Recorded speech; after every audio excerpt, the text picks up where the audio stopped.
భర్తని హత్య చేసేటటువంటి పరిస్థితి, థర్డ్ పర్సన్స్ యొక్క ఇన్వాల్వ్మెంట్స్ బాగా పెరుగుతున్నటువంటి పరిస్థితి మనం చూస్తాం. ముఖ్యంగా చదువు, సైన్స్, డబ్బులు పెరిగినటువంటి సందర్భంలో రోజులలో భార్యాభర్తలు బాగా బతికారు. ఏ రకమైనటువంటి సైన్స్ లేనప్పుడు, టెక్నాలజీ లేనప్పుడు, డబ్బు లేనప్పుడు ఒక 20 సంవత్సరాల క్రితం బ్యాక్ వెళ్ళిపోతే చాలా మంచిగా ఎన్ని ఇబ్బందులున్నా, ఎన్ని సమస్యలున్నా కలిసి కాపురం చేసినటువంటి సందర్భాలని చూస్తాం. ఒకనాడు ఇప్పుడు మనం పాశ్చాత్య దేశాల పట్ల, ఇతర దేశాల పట్ల మన వాళ్ళందరూ కూడా మొగ్గు చూపుతాం. కానీ ఇతర దేశాలకు సంబంధించినటువంటి వ్యక్తులు భారతదేశంలో మ్యారేజ్ వ్యవస్థ పట్ల ఆకర్షితులై ఇండియాకు సంబంధించినటువంటి ఆడపిల్లలను చేసుకుంటే బాగుండు అనేటువంటి ఒక తెంపుతోటి మన వాళ్ళ పట్ల వాళ్ళందరూ కూడా కాన్సన్ట్రేట్ చేస్తున్నటువంటి ఒక పరిస్థితి కనపడతారు. ముఖ్యంగా ఈగో అనేటటువంటి నేను ఒక యూట్యూబ్ వీడియో చేసిన, ఒక TV9 వాళ్ళు వస్తే తడబడుతున్నటువంటి 7 అడుగులను ఒక ఐటెం తోటి చేసిన. దాంట్లో ముఖ్యంగా ఏంటంటే తల్లిదండ్రుల యొక్క పాత్ర ఎక్కువ పెరగటం, కుటుంబ సభ్యుల యొక్క పాత్ర ఎక్కువ పెరగటం, ఈగో పెరగటం, డబ్బులు పెరగటం, నేను తక్కువ అనేటటువంటి క్రమంలో విపరీతమైనటువంటి డైవర్స్ కేసులు విపరీతంగా పెరిగిపోతాం.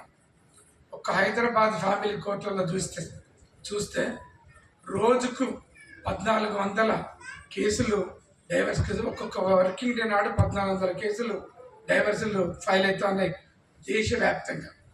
అంటే ఎంత విపరీతమైనటువంటి డైవర్సల్ కేసులు పెరుగుతూ ఉన్నాయి సార్. చూడండి, చిన్న సమస్య వస్తే కూర్చొని పరిష్కరించుకునేటటువంటి బదులు ఫైట్ చేసేటువంటి ఒక నేచర్, అర్థం చేసుకునే బదులు అపార్థం చేసుకునేటువంటి ఒక నేచర్ పెరిగిపోయి విపరీతంగా డైవర్సులు సంఖ్య పెరిగిపోతాం. అందుకనే ఇక్కడ ఉన్నటువంటి మన నాయకులు అన్నా అంటే నేనున్నా అనేటటువంటి పేదల పెనిది మధుసూదనాచారి గారు, తర్వాత దైవాగ్ని శర్మ గారు, డిఎల్ పాండు గారు, స్వామి గారు, శ్రీ సందీప్ గారు, అందరినీ రిక్వెస్ట్ చేసేది ఏంటంటే ఎక్కడ అవకాశం ఉంటే అక్కడ భారతదేశంలో ఉండేటటువంటి దాంపత్య జీవితానికి ఉండేటటువంటి ఒక గొప్పతనాన్ని చెప్పేటట్టుగా, సమస్యలు ఎక్కడొచ్చినా పరిష్కరించేటట్టుగా ఒక పదం, ఇన్ని కలహాలన్నా కలిసి కాపురం చేయగలిగేటటువంటి వాళ్ళు ఈ దేశంలో బెస్ట్ దంపతుల్లాగా మనం అందరం కూడా ఐడెంటిఫై చేయాల్సినటువంటి అవసరం. అందుకనే సమస్యలు ఉన్నాయి, వాటిని చూసి పారిపోకుండా ఎదుర్కోవాలి, కలిసి అనన్యంగా ఉండాలి. ఎన్నికైనటువంటి మీరందరూ కూడా కొంతమందిని ఎంపిక చేసుకొని ఎక్కడెక్కడ సమస్యలు వచ్చినా పరిష్కరించేటటువంటి దిశగా మీరందరూ కూడా పనిచేయాలని, ఈ అవకాశం ఇచ్చినటువంటి మీ అందరికి కూడా పేరు పేరున ధన్యవాదాలు. సరే, గొప్పవాడు చెప్పిన భాస్కర్ గారి వాళ్ళ చిన్న విషయానికి తగాదా పెట్టుకొని బాగుమాట, భార్య ఒకవైపు భర్త ఒకవైపు, మొత్తం కుటుంబం వ్యవస్థ మీదనే ఒక మచ్చ వచ్చే అవకాశం ఉంది. సమస్యలు సర్వజ్ఞత్వం, no human being is omnipotent, సర్వజ్ఞత్వం ఎవరికి ఉండదు.